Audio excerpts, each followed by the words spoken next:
Hi, I'm Jack Wang here with Vinny Bonsignore, and we're here wrapping up the first day of Pac-12 Media Days. So, Vinny, what kind of stuck out to you today? I feel like probably the first thing that we really want to dive into is the Pac-12 media poll.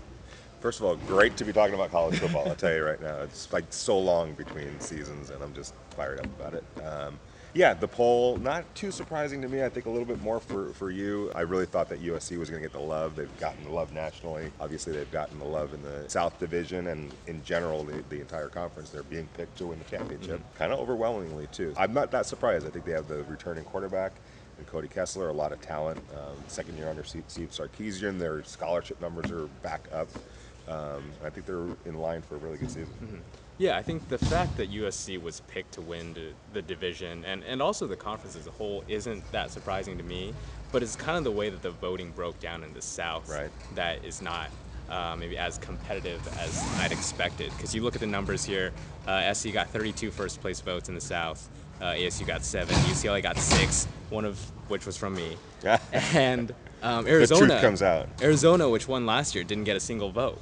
That even though USC has been kind of the favorite and it's been really the darling of the offseason, you look at what actually happened on the field last year, and USC was pretty talented then too, arguably more so because they had Leonard Williams. Yep.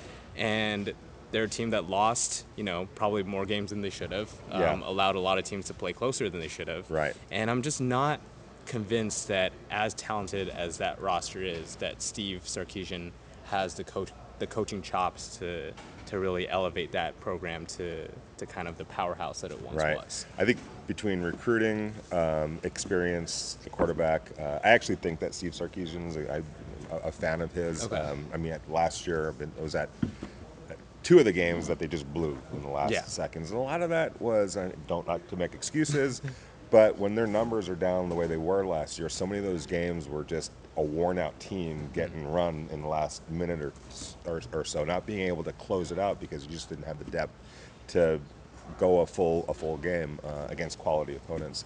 I think that's going to change a little bit this year, but what the poll shows, and especially without Arizona in it, this is a competitive division. The South is loaded this year, and I think we could throw it all out. Basically, I think USC, sustains, but it's going to be topsy-turvy as it always is. It's going to Yeah. be a great conference race, and I can't wait to see it all unfold. Yeah, and you're right with USC having a very experienced quarterback in Cody Kessler.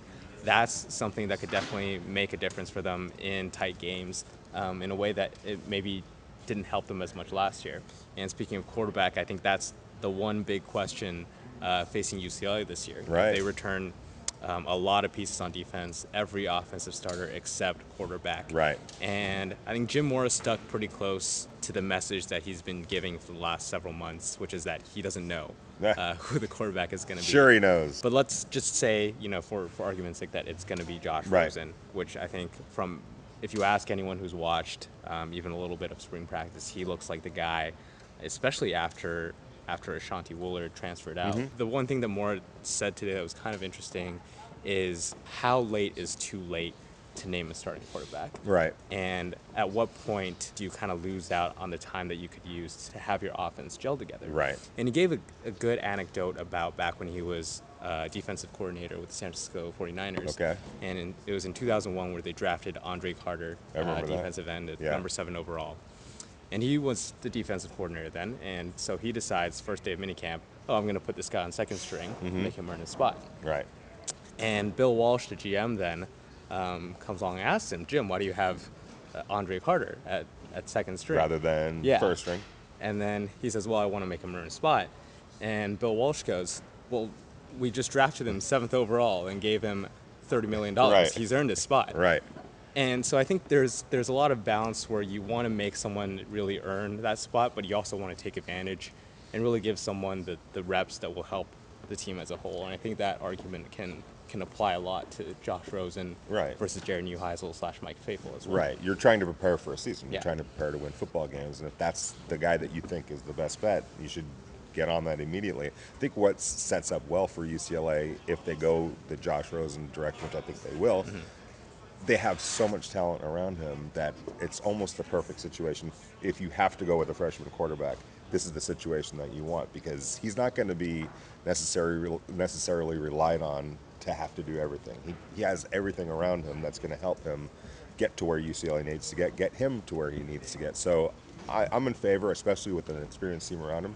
Just throw him in there, get him ready, and let's get this thing going and let the Josh Rosen era unfold now, immediately.